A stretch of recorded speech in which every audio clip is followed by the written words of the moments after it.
রাবেয়া লম্বা ঘোমটা দিয়ে বাসর ঘরে বসে আছে। এর মাঝে আরিফ বাসর ঘরে প্রবেশ করে স্ত্রীকে সালাম দিলেন। রাবেয়া সালামের উত্তর নিলেন। আরিফ গিয়ে নতুন বউয়ের পাশে বসল।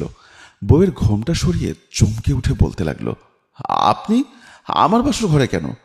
আপনার সাথে আমার বিয়ে হয়েছে, বাসর ঘরে আমিই তো থাকবো। কেন, আপনি আমাকে পেয়ে খুশি হননি? আপনার বাবা তো বলেছিলেন আপনি কালো, বোবা, কথা বলতে পারেন না, ল্যাংড়া, হাঁটতে পারেন না। এখন তো দেখছি আপনি আমার সাথে কথা বলছেন, আপনি রীতিমতো সুন্দরী। আমার তো মনে হচ্ছে আপনি সাধারণ কোনো মেয়ে না, আপনি বেহেশতের হুর। আমি আপনাকে স্পর্শ করে পাপী হতে চাই না। যে ভুল একবার করেছি আমি দ্বিতীয়বার সে ভুল করতে চাই না। ভুল করেছেন মানে? আমি কি জানতে পারি কি কারণে আপনি আমাকে স্পর্শ করতে চাচ্ছেন না? শুনুন তাহলে আমি কি ভুল করেছি যার কারণে আজ এই বাসর ঘরে আসতে হচ্ছে। আরিফ পেছনের কথাগুলো ভাবতে লাগলো। আরিফ একটি বাগান দিয়ে হেঁটে যাচ্ছে। পথে একটি পেয়ারা পেয়ে কোনো কিছু চিন্তা না করে খাওয়া শুরু করলেন। হঠাৎ করে গলা চেপে ধরে চিন্তা করতে লাগলো, এ কি, আমি পেয়ারাটা খাচ্ছি, এই পেয়ারার মালিক তো আমি না। আমি যদি এই পেয়ারার মালিকের অনুমতি ছাড়া পেয়ারা খাই তাহলে পরপরে হিসাব দিব কিভাবে? যেভাবেই হোক এই পেয়ারার মালিককে খুঁজে আমি ক্ষমা চেয়ে নিব। যদি উনি আমাকে ক্ষমা করে তাহলেই হয়তো আল্লাহ তাআলা আমাকে ক্ষমা করবেন। এ কথা ভেবে আরিফ পেয়ারা মালিককে খোঁজার জন্য রওনা দিলেন। কিছু দূর যাবার পর রাকিবের সাথে দেখা। রাকিবকে সালাম দিয়ে আরিফ বলতে লাগলো, আসসালামু আলাইকুম। দেখুন, ওই পেছনে একটা পেয়ারা গাছ আছে, ওই গাছের মালিককে বলতে পারেন? ওই পেয়ারা গাছটা হাজী সাহেবের। হাজী সাহেবের কথা শুনে আরিফ বলতে লাগলো, ওনার বাড়ি কোনটা একটু বলতে পারবেন? রাকিব ইশারা করে দেখিয়ে দিল, ওই যে দেখা যায় ওই বাড়িটা ওনার। আরিফ আর দেরি না করে হাজী সাহেবের বাড়ির দিকে রওনা দিল। হাজী সাহেব বাড়ির সামনে একটি গাছ পরিষ্কার করছিল। এমন সময় আরিফ এসে হাজী সাহেবকে সালাম দিলেন। হাজী সাহেব সালামের উত্তর নিয়ে বলল, ওয়ালাইকুম আসসালাম। বাবা, কে তুমি? তোমাকে তো ঠিক চিনতে পারলাম না। আপনি আমাকে চিনবেন না, আমি একজন মাদ্রাসার স্টুডেন্ট। আমি আপনার পেয়ারা গাছের নিচে একটি পেয়ারা পেয়েছিলাম। ক্ষুধার জ্বালা সহ্য করতে না পেরে আপনাকে জিজ্ঞাসা না করে আমি পেয়ারাটা খেয়ে ফেলেছি। খাবার পর আমার মনে পড়ে গেল ওই পেয়ারার মালিক তো আমি না, আপনি। তাই আপনার কাছে এসেছি। আপনি আমাকে ক্ষমা করে দিন প্লিজ। আপনার একটা পেয়ারা খেয়েছি, কোনো দাবি রাখবেন না। হাজী সাহেব আরিফের মুখে এমন কথা শুনে চিন্তা করতে লাগলো, গাছের পেয়ারা এখনকার যুগে কত মানুষ চুরি করে নিয়ে যায়, আর গাছের নিচে একটা পেয়ারা পড়ে আছে, ছেলেটা না বলে খেয়ে ফেলেছে, এর জন্য আমার কাছে ক্ষমা চাইতে এসেছে। এই যুগেও এমন ছেলে আছে? না না, এ ছেলেকে হাতছাড়া করা যাবে না। যেভাবেই হোক এই ছেলেকে আমাদের বাড়িতে রেখে দিতে হবে। আরিফ বলতে লাগলো, কি ব্যাপার চাচা, কথা বলছেন না কেন? আপনি কি আমাকে ক্ষমা করেছেন? তুমি যেহেতু আমার অনুমতি ছাড়া আমার কাছে পেয়ারা খেয়েছো, আমি তোমাকে একটা শর্তে ক্ষমা করতে পারি। একটা কেন, আপনি যে শর্ত দিবেন আমি সেটাই মাথা পেতে নিব। আপনি যদি আমাকে ক্ষমা না করেন আমি হাসরের মাঠে একজন গুনাহগার বান্দা হয়ে হাজির হব। আমি আল্লাহ তাআলার কাছে কোনো জবাব দিতে পারবো না।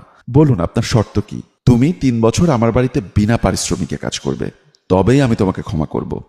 সঙ্গে সঙ্গে আরিফ রাজি হয়ে গেল। হাজী সাহেব একটা রুম দেখিয়ে বললেন, আজ থেকে ওই রুমে তুমি থাকবে।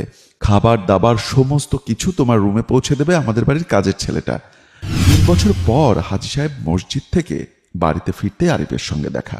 আসসালামু আলাইকুম। আপনার শর্ত অনুযায়ী আমি 3 বছর আপনার বাড়িতে বিনা পারিশ্রমিকে কাজ করেছি। এখন দয়া করে আমাকে মুক্তি দিন, আমি আমার মাদ্রাসায় ফিরে যাব। এত সহজে তো আমি তোমাকে ক্ষমা করব না। আমার আরো একটা শর্ত আছে। আরো একটা শর্ত? হ্যাঁ, বলুন আর কি শর্ত আছে। আমি আপনার সমস্ত শর্ত মাথা পেতে নিব যতক্ষণ না আপনি পেয়ারা খাওয়ার অপরাধ থেকে আমাকে মুক্তি না দেন। আমার একটা মেয়ে আছে, মেয়েটি কালো, মেঘের মতো কালো, বোবা, কথা বলতে পারে না, ল্যাংড়া, হাঁটতেও পারে না। এই মেয়েকে তোমার বিয়ে করতে হবে। আরিফ চিন্তা করতে লাগলো, একটা কালো বোবা ল্যাংড়া মেয়েকে বিয়ে করতে হবে, সারা জীবন ওনার সঙ্গে সংসার করতে হবে। আমার এতে কোনো আপত্তি নেই, আমি ওনাকেই বিয়ে করব। এ কথা ভেবে আরিফ বলতে লাগলো, আমার কোনো আপত্তি নেই, আপনি যার সাথে আমাকে বিয়ে দেন আমি ওনাকে নিয়েই সারা জীবন কাটিয়ে দিব। পেছনের ঘটে যাওয়ার কথা চিন্তা করে আরিফ বলতে লাগলো, শুনলেন তো, আমার সঙ্গে বিয়ে হবার কথা ছিল একজন কালো বোবা ল্যাংড়া মেয়ের, কিন্তু আপনি তো দেখছি রীতিমতো সুন্দরী, কথা বলতে পারেন, হাঁটতেও পারেন। আমি আপনাকে বিয়ে করে আবার ভুল করতে পারবো না। তাহলে আমি মহান রব্বুল আলামিনের কাছে কি জবাব দিব বলুন? এ কথা ভেবে আরিফ দ্রুত বাসর ঘর থেকে বের হয়ে আসলো। ড্রয়িং রুমে বসে জিকির করছে হাজী সাহেব। আরিফ এসে সালাম দিয়ে বলতে লাগলো, আসসালামু আলাইকুম। আপনি আমাকে ক্ষমা করবেন। আপনি আমাকে বলেছিলেন আমার সাথে যে মেয়েটির বিয়ে দিবেন উনি কথা বলতে পারেন না, বোবা, উনি কালো, মেঘের মতো দেখতে, উনি হাঁটতে পারে না, ল্যাংড়া। কিন্তু আমার সাথে আপনি যাকে বিয়ে দিয়েছেন উনি তো রীতিমতো একজন সুন্দরী। আমার তো মনে হচ্ছে উনি বেহেশতের একজন হুর। আমি আর কোনো ভুল করতে চাই না। আমি আপনার অনুমতি ছাড়া একটা পেয়ারা খেয়েছিলাম বলে 3 বছর আপনার বাড়িতে বিনা পারিশ্রমিকে কাজ করেছি। আবার এই সুন্দরী বউকে গ্রহণ করে সারা জীবন আপনার গোলাম হয়ে থাকতে চাই না। আমাকে ক্ষমা করবেন। হাজী সাহেব মুচকি হাসি দিয়ে বলল, এটা তোমার সততার পুরস্কার। আমি তোমাকে বলেছিলাম আমার মেয়ে কালো মেঘের মতো। কেন বলেছিলাম জানো? আমার মেয়েকে এখন পর্যন্ত কোনো পরপুরুষ দেখতে পাইনি। সমস্ত সময় পর্দার আড়ালে রেখেছি। এজন্য বলেছি আমার মেয়ে কালো মেঘের মতো।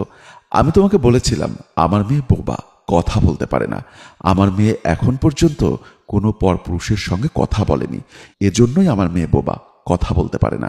আমি তোমাকে বলেছিলাম আমার মেয়ে ল্যাংড়া, হাঁটতে পারে না। এজন্য বলেছি আমার মেয়ে হেঁটে ঘরের বাহিরে কোনো দিনও বের হয়নি। এজন্য বলেছি আমার মেয়ে ল্যাংড়া। আজকে থেকে তুমি আমার মেয়ের জামাই। আমার যত স্থাবর অস্থাবর আছে সব কিছুর মালিকানা দাবিদার এখন থেকে তুমি। আমি আগামীকাল আবার হজ করতে চলে যাচ্ছি, তাই তোমাকে সমস্ত কিছু বুঝে নিতে হবে বাবা। যাও বাবা, স্ত্রীর হক নষ্ট করো না। বাসর ঘরে তোমার স্ত্রী বসে আছে। আরিফ চোখের পানি ছেড়ে হাজী সাহেবকে সালাম করে বাসর ঘরে প্রবেশ করল। হাজী সাহেব শান্তির নিঃশ্বাস ফেলে ওখানেই বসে পড়লেন। ওনার মেয়ের জন্য মহান রব্বুল আলামিন আল্লাহ তাআলার উপযুক্ত একজন পাত্র দান করেছেন। বন্ধুরা, আমার এই গল্পটি যদি আপনাদের কাছে বিন্দু পরিমাণও ভালো লেগে থাকে অবশ্যই লাইক, কমেন্টস এবং শেয়ার করে সবার মাঝে ছড়িয়ে দিন। ধন্যবাদ সবাইকে।